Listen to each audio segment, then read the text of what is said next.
விட்டதான் வந்து நிக்கிறேன். அங்க இருந்து கொண்டுதான் இப்ப கொஞ்ச நாளா வீடியோக்கள் போட்டு கொண்டிருக்கிறேன்.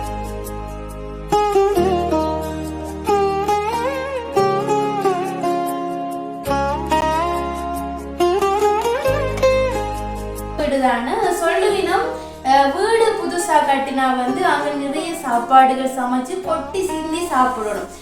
நிறைய சாப்பாடுகள் வந்து சமைச்சு கொண்டே இருக்கணும், முளை வந்து பொங்கி கொண்டே இருக்கணும்.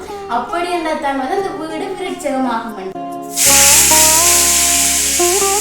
இந்த அடுப்புல வந்து பொறிக்கிறது கொஞ்சம் கஷ்டம், வந்து ஹீட் அறியணும். இந்த கேஸ்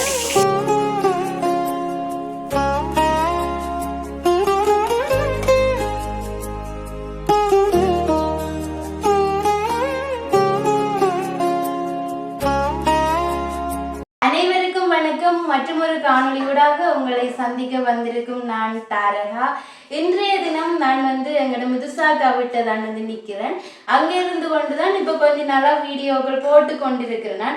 இன்றைக்கு நான் ஏன் இந்த விடயத்தை குறிப்பிட்டு சொல்றேன் என்று சொன்னா வந்து உங்களுக்கே தெரியும், எங்களோட வீட்டுல இருந்து முதுசாக்காவுமே வந்துட்டு ஒரு யூடியூப் சேனல் ஆரம்பிச்சு நடத்தி கொண்டு வந்தவா. ஆனா திடீரென்று வந்து ஆளே காணாம போயிட்டா. அப்ப நிறைய பேர் வந்து எங்க உங்களோட சகோதரி வந்து யூடியூப் வீடியோ போட்டுவாவே காணலை என்று சொல்லி கேட்டிருக்கிறீங்க. அவையில் எல்லாருக்கும் பதிலா வந்து ஒரு சில தவிர்க்க முடியாத காரணங்களால வந்து முதுசாக்காவில வந்து வீடியோ போடலாம போயிட்டுது. உங்களுக்கே தெரியும் ஒரு சில காரணம், இன்னும் பல காரணங்கள் வந்து அதுக்குள்ள இருக்குது. அது என்னெல்லாம் காரணங்கள் என்று சொல்லி முதுசாக்கா கூடிய சீக்கிரமே உங்களோட பகிர்ந்து கொள்ளுவா. அதே நேரம் வந்து உறவுகள் கேட்டிருந்தீங்க, முதுசாக்கா அந்த வீடு கட்டி முடிச்ச பிறகு எங்களுக்கு வந்து வீடு குடிபூரலை காட்டுங்க, வீட்டை சுத்தி காட்டுங்கன்னு எல்லாம் சொல்லி கேட்டிருந்தீங்க. குடிபூரல் நாள் வந்து பாத்தீங்கன்னு சொன்னா எங்களோட அப்பாவை கிளினிக்கு கூட்டி கொண்டு போக வேண்டிய தேவை வந்துட்டுது.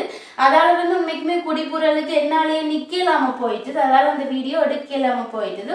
அப்படி நிறைய காரணங்கள் இருக்குது. எல்லாமே வந்து முதுசாக உங்களோட பகிர்ந்து கொள்வா. இந்த வீடுமே வந்து வடிவா உங்களுக்கு வந்து ஹோம் டூரும் போட்டு காட்டுவா. அதே நேரங்களில் வந்து இன்னும் நல்ல நல்ல வீடியோக்களும் உங்களோட பகிர்ந்து கொள்ள தயாரா இருக்கிற உங்களோட சப்போர்ட்டை எதிர்பார்த்து கொண்டு இன்றைக்கு நான் என்ன வீடியோ பகிர்ந்து கொள்ள முதுசாக வீட்டை வந்து நிக்கிறேன் என்று சொன்னா வந்து இப்ப கட்டின புது வீடு தானே சொல்லுவினம். வீடு புதுசா கட்டினா வந்து அங்க நிறைய சாப்பாடுகள் சமைச்சு கொட்டி சிந்தி சாப்பிடணும். கொட்டி சிந்தி சாப்பிடணும் என்று சொன்னா வந்து அங்க தொடர்ச்சியா நல்ல நல்ல நிறைய சாப்பாடுகள் வந்து சமைச்சு கொண்டே இருக்கணும், முளை வந்து பொங்கி கொண்டே இருக்கணும். அப்படி என்றால் வந்து அந்த வீடு விருட்சகமாகும். அதாவது வந்து அம்மா எங்கெண்ட குடும்ப சமையலை வந்து முதுசாக்கா விட்டதான் கூடுதலா சமைக்கிறவா. இன்றைக்கிறவும் அப்படித்தான் முதுசாக்கா விட்டதான் வந்து சமைக்க போறா. எங்கெண்ட குடும்ப சாப்பாடு என்று சொன்னாலே வந்து குடும்பத்துல இருக்கிறது 3-4 பேர் தான். ஆனா அவைக்கு வந்து அம்மா சாப்பாட்டுக்குன்னு சொல்லி நிறைய நேரம் மினக்கடுவா. ஏன்னா சத்தா ஆரோக்கியமா சாப்பாடு சாப்பிட்டாதான் வந்து நாங்கள் ஓரளவேனும் தைரியமா இருக்கலாம். சாப்பாடு வந்து மிக முக்கியமான ஒரு விஷயம் தானே. அதனால எப்பவுமே வந்து சாப்பாட்டுக்குன்னு சொல்லி சுவையாவும் இருக்கணும், சத்தாவும் இருக்கணும் சொல்லி யோசிப்பா. நிறைய சாப்பாடுகள் வந்து இன்றைக்கு செய்து வச்சிருக்கிறேன். அதை வந்து உங்களோட நான் பகிர்ந்து கொள்ள போறேன். முதலாவதா எங்க கையில இருக்கிறத பாருங்க. இந்த கருவாட்டை பற்றி நான் உங்களோட வந்து பகிர்ந்து கொண்டிருக்கிறேன். அதாவது நாங்க வந்து சந்தைக்கு போன நேரத்துல வந்து ஒரு அம்மம்மா சொல்லியிருப்போம், பிள்ளை உஞ்ச கையால தான் வந்து கைவியலும் வாங்குறேன்னு சொல்லி. ஸோ அந்த அம்மம்மாட்ட வாங்கின கருவாடு தான் இது. கண்ணாடி போல இருக்குது உண்மைக்குமே இந்த கருவாடு, தொண்டன் கருவாடு. அம்மா வந்து பேக்கெட்டா வேண்டினவா. உண்மைக்குமே வந்து இந்த கருவாட்டை பாருங்க எப்படி இருக்குன்னு சொல்லி நல்ல சூப்பரான ஒரு கருவாடு. இந்த கருவாடு வந்து இன்னைக்கு நாங்கள் இப்படி பொறிச்சு சாப்பிட்டு இருக்க மாட்டீங்களா. அதாவது வந்து நான் என்ன சொல்றேன்னு சொன்னா, கருவாடு பொதுவா வெங்காயங்கள் போட்டு கத்தரிக்காய் போட்டு பிலாக்கொட்டையை போட்டு குழம்புகள் வைப்பினோம், வதக்கல்கள் செய்யணும், கூடுதலாக பொறிச்சு சாப்பிட மாட்டோம். ஆனால் நாங்கள் எல்லாமே கொஞ்சம் வித்தியாசமாக தான் செய்து சாப்பிட்றோம். நாங்கள் எங்களுக்கு இது ஒற்றையா பொறிச்சு சாப்பிட்றது விருப்பம். அப்போ அதால் கருவாடு வந்து பொறிக்க போகிறோம். அதோட என்னென்ன சாப்பாடுன்னு சொல்லி நாங்கள் வந்து போயிட்டு வீடியோக்குள்ளே பார்ப்போம். சரியோ? அப்போ வீடியோவை தொடர்ச்சியாக பார்த்து கொண்டு இருக்கீங்கன்னு சொன்னால் மறக்காமல் சப்ஸ்கிரைப் பண்ணி அதில் இருக்கிற பெல் ஐக்கானை கிளிக் பண்ணி ஆல் அண்ட் ஆப்ஷனை கொடுத்து கொள்ளுங்க. அது வந்து ஒரு விதத்தில் ஆதரவாக இருக்குமென்ற விஷயத்தை சொல்லிக்கொண்டு சமையலை வந்து பார்ப்போம். பார்த்தீங்களன்னு சொன்னால் இதுதான் வந்து நான் அன்றைக்கு ஒரு வீடியோவில் சொல்லியிருப்பேன். ஒரு அம்மாட்ட நாங்கள் வாங்கினாங்கள், அவாக்கு கைவியலம் மாதிரி காசு கொடுத்துனாங்கள்னு சொல்லி. அந்த அம்மாட்ட இருந்து வாங்கின தொண்டன் கருவாடு. இந்த கருவாட்டுன்ற சுத்தத்தை பாருங்க, அம்மா இன்னும் கழுவ கூடி இல்லை, உரித்து வச்சிருக்கிறோம். அவ்வளவுத்துல வந்து நல்லா இருக்குது. நாங்கள் வந்து வேண்டி கொஞ்ச நாள் ஆச்சுது. அப்போ எங்கள்கிட்ட இன்னுமே இவ்வளோ கருவாடு இருக்குது. தேவைக்களவா அடுத்தடுத்து பொறிச்சு சாப்பிடுவோம். அப்படியே இந்தியா இரவு சாப்பாட்டை பார்த்தீங்களன்னு சொன்னால் இங்கால வந்து ஒரு புட்டு கும்பமண்டு தான் சொல்லணும். இந்த இதான் வந்து எங்கள்கிட்ட நீத்துப்பட்டி, இந்த டிசைனில் தான் வந்து புட்டு வரும். நீத்துப்பட்டியில் அவிக்க இப்படி தான் நாங்கள் புட்டை வைக்கிறோம். நாங்கள் எங்களுடைய யாழ்ப்பாணத்தில் வந்து இப்படி தான் புட்டை வைக்கிறது. இந்தியாவில் வித்தியாசமான முறையில் வந்து அவிப்பினம் சுவை வந்து கிட்டத்தட்ட ஒரே மாதிரி தான் வரும். இன்றைக்கு நாங்கள் அரிசிமா வெள்ளமா கலந்த மாதிரி வந்து புட்டை வச்சு நாங்கள் அடுத்தது வந்து கருவாடு பொரிக்க போகிறோம். அதோட வந்து கத்தரிக்காய் உருளைக்கிழங்கெல்லாம் வந்து தனித்தனியாக பொரிக்க போகிறோம். எங்களுக்கு இப்படி சாப்பிட கொஞ்சம் விருப்பம். ஆனால் சில நேரம் வந்து இந்த வெள்ளமா புட்டுக்கு இந்த கருவாடு கத்தரிக்காய் அடுத்தது வந்து அப்படியே சேர்த்து பொரிச்சிட்டு சாப்பிட உண்மைக்குமே வந்து நல்ல ஒரு சுவையாக இருக்கும். இதோட ஒரு ஸ்பெஷலான கறியும் ஒன்று இருக்குது. நான் இதை பொரிச்சு எடுத்து போட்டு உங்களுக்கு அந்த ஸ்பெஷலாக காட்டுறேன். அப்படியே எங்காலுமே வந்து ஒரு புட்டு ரெடி ஆகிட்டுது. இந்த புட்டு ஆறுகண்டு சொல்லி பார்த்தீங்களான்னு சொன்னால் எங்கள்ட அப்பாவுக்கு இன்றைக்கு வந்து உளுத்தம்மா புட்டு. உளுத்தம்மாவில் வந்து நாங்கள் களி பால் புட்டு தான் வந்து செய்து சாப்பிடுவோம். அப்பாவுக்கு வந்து தெரியும் தானே சீனிகள் கொஞ்சம் கொடுக்கக்கூடாது. அதால் வந்து உளுத்தம்மா புற்றுண்மைக்குமே வந்து நல்ல சாப்பாடு.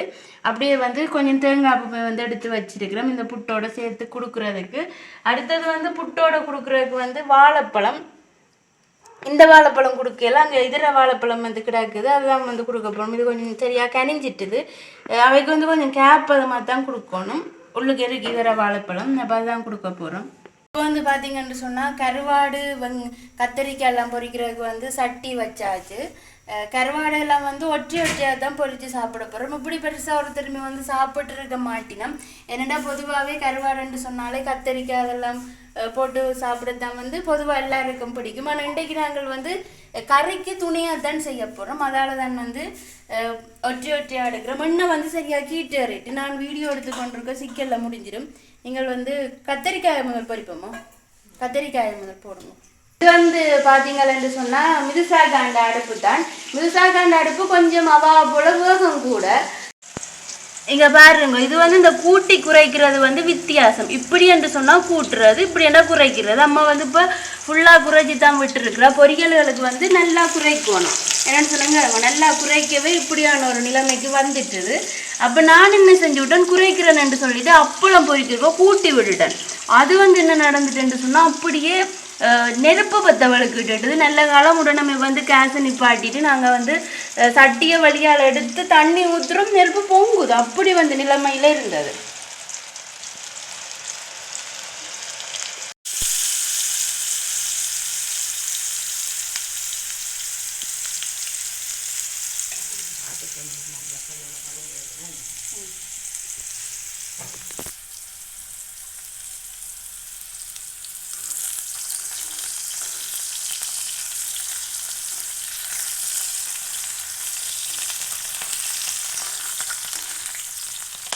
என்ன கரண்டியில் பொறிக்கிறீங்களன்னு சொல்லி யோசிக்காதீங்க. இது வந்து மச்ச அகப்பைய காணில கூட விரத அகப்பை தான் நீங்கள் இருக்குது. அப்போ ஒரு கரண்டி ஒன்று தான் மச்சமாக கிடந்தது. அதை எடுத்து வந்து நான் பொறிச்சு கொண்டு இருக்கிறேன்.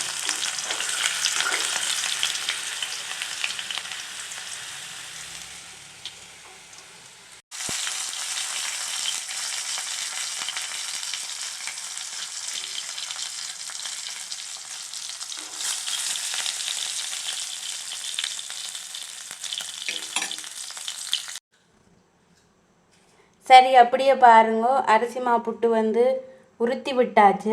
நல்ல தேங்காய் பழம் மிதக்குது. புட்டு வந்து எனக்கு தனியாக தான் அவிச்சவாவும், ஆனால் கூட அவிச்சு போட்டேன்டா இரவில் மற்றாக்கள் சோறு சாப்பிட்டு கொண்டிருக்கணும். அப்படியே வந்து பார்த்தீங்கன்னு சொன்னால் கருவாடு உருளைக்கிழங்கு கத்தரிக்காய் எல்லாமே பொரித்து நல்ல மண் சட்டியில் வச்சுருக்கிறோம். அப்படி எங்கால வந்து பாருங்கோ பருப்பு சொதி மாதிரி தான் வச்சுருக்கணும். நல்லா இருக்கும். பருப்பு சொதியுமே வந்து நல்லா இருக்கும். பிரட்டலாக காய்ச்சினா அது வித்தியாசமான ருசியாக இருக்கும். இன்றைக்கு வந்து எங்கெண்ட வீட்டை கறி பார்த்தீங்கன்னு சொன்னால் இறைச்சி கறி வந்து பார்த்தீங்கன்னு சொன்னால் இவ்வளவு தான் மிஞ்சி இருக்குது. இந்த கறி தான் இப்போ வந்து நான் சாப்பிட போகிறேன். எல்லாத்தையுமே வந்து வடிவ போட்டுட்டு பார்ப்பேன். சரி சாப்பாடு பாருங்க போட்டுட்டேன்னு இன்னொரு அழகாக இருக்குன்னு சொல்லி பாருங்க. நல்ல வடிவாக இருக்குது. இன்றைக்கு இரவு சாப்பாடு சூப்பராக இருக்குது. அப்படியே வந்து ஸ்பெஷலாக மண்குடத்தில் தண்ணியுமே வந்து இருக்குது. மண்குடத்தில் தண்ணி குடிக்க வந்து நல்லா இருக்குது. எங்கண்ட வீட்டு கிணத்துல எங்கண்ட காணி கிணறு இறைச்சேன்னு சொன்னேன் நான், அந்த கிணத்துல அல்லைன்னா தண்ணி தான்.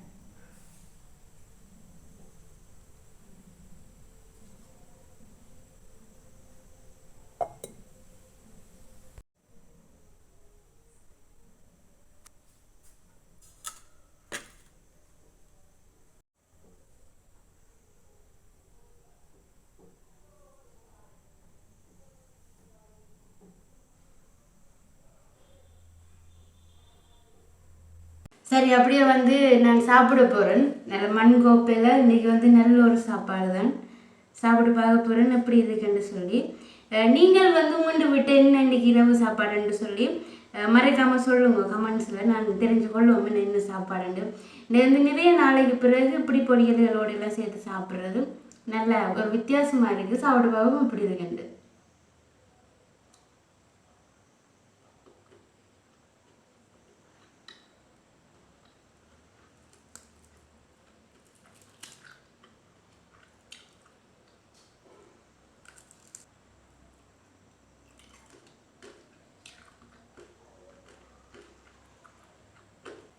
நல்ல ஒரு சுவையான சாப்பாடு. உண்மைக்குமே வந்து எனக்கு இறைச்சி கறி என்றால் அந்த மாதிரி பிடிக்கும். அதே மாதிரி கருவாடு வந்து இன்னும் நல்லா பிடிக்கும். வெள்ளம் சேர்த்து சாப்பிட சும்மா சட்டப்படி ஒரு ருசியில் தான் வந்து இருக்குது. இப்படி ஒரு சாப்பாடு உண்மைக்குமே இரவு நேரத்தில் சாப்பிட்றது நல்லா இருக்குது.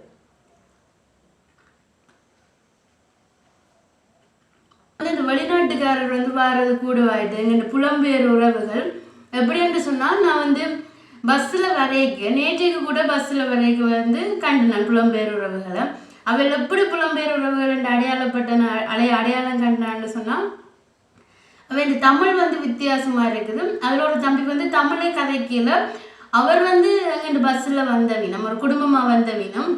உண்மைக்குமே வந்து தாய் தகப்பனாக்கள் வந்து வடிவா நிற்கணும், வடிவா இருக்கணும். அந்த பிள்ளைகளுக்கு வந்து இந்த நான் நிற்கிறேன் அங்கேயே பிறந்து வளர்ந்தவினம் போல இருக்கும். அப்போ பஸ்ஸில் அவைக்கு வந்து சீட் கூட கிடைக்கல, கஷ்டப்பட்டு நிற்கணும். இருந்தாலுமே வந்து அந்த எளிமையை பார்க்க எனக்கு நல்லாவே வந்து பிடிச்சு கொண்டுச்சு. உதாரணமாக பொதுவாக சொல்லுவேன், நம்ம இந்த வெளிநாட்டிலேருந்து வந்தால் கூடாக்கள் அப்படி காரில் தான் சுற்றிவினோம், கயசில் தான் சுற்றினோம்னா அவையோட சௌகரியத்துக்கு தான் வந்து அவையில் அப்படி திரியினோம். ஆனால் இல்லை, இங்கே இருக்கிற மக்களோட வாழ்க்கை முறையை முழுமையாக வந்து எங்கள்ட பிள்ளைகளுக்கு காட்டணும், எங்கள்ட பிள்ளைகளோட வந்து அதை அனுபவிக்கணும்னு சொல்லி நினைச்சு பெற்றார் வந்து இங்கத்திய மக்கள் எப்படியான கஷ்டங்கள் அனுபவிச்சு வாழினோம், எப்படியான வாழ்க்கை முறையில வாழினமோ அதெல்லாமே வந்து தங்கண்டு பிள்ளைகளுக்கு காட்டினோம். அதெல்லாமே பார்க்க ஒரு மாதிரி நல்லா இருக்குது. உண்மைக்குமே அங்கிருந்து வந்து இப்படியெல்லாம் செயற்படினமே என்று சொல்லி பார்க்க நல்லா இருக்குது. இன்றைக்கு வந்து நான் நெல்லியடியில இருந்து வரைக்கையுமே வந்து நெல்லியடியில வந்து கொஞ்சம் பேர் இருந்தீங்கன்னா அவையிலும் வந்து தமிழ் கதைக்கல, வேற மொழி இந்த வெளிநாட்டு பாசை தான் வந்து கதைக்கணும். அப்படியே பிள்ளையே அந்த பாசை தான் கதைக்கணும். ஆனால் அம்மா வந்து தமிழ் கதைக்கிறான். அப்போ அவையிலுமே வந்து பஸ்ஸில் தான் வந்தது பார்க்கக்கூடிய மாதிரி இருந்தது. உண்மைக்குமே அப்படி பார்க்க ஒரு வித்தியாசமான உணர்வாக இருக்குது. இது வரைக்கும் வந்து நான் அப்படி பார்க்கல.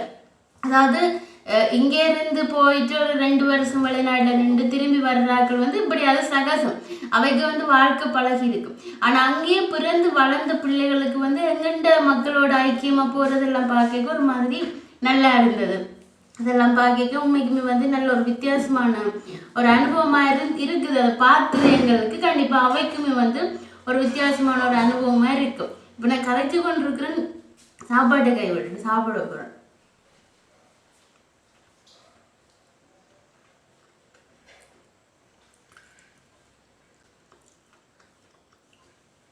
ஆனால் இந்த கோப்பையில் சாப்பிட்ற என்ன சிக்கல்னா, கோப்பை சரியான பேரம், இந்த சாப்பாடு முடியாமல் இருக்கு, நாங்களோட கூட போட்டுட்டோமோ அப்படி ஒரு நினைப்பே வந்துருண்டு அப்படின்ற பேரமாக இருக்கு கோப்பை. அதான் ஒரு பிரச்சனை. இப்போ நான் வீடியோ முடிச்சு போட்டு சாப்பிடுவோம் மாறுதலா. இதோடு வந்து நாங்கள் இந்த வீடியோவை முடிச்சு கொள்ளுவோம். நாளைய தினம் சந்திப்போம் சிறந்த ஒரு காணொலியோடு. அது வரைக்கும் உங்களிடமிருந்து விடைபெறும் நான் தாரகா. நன்றி.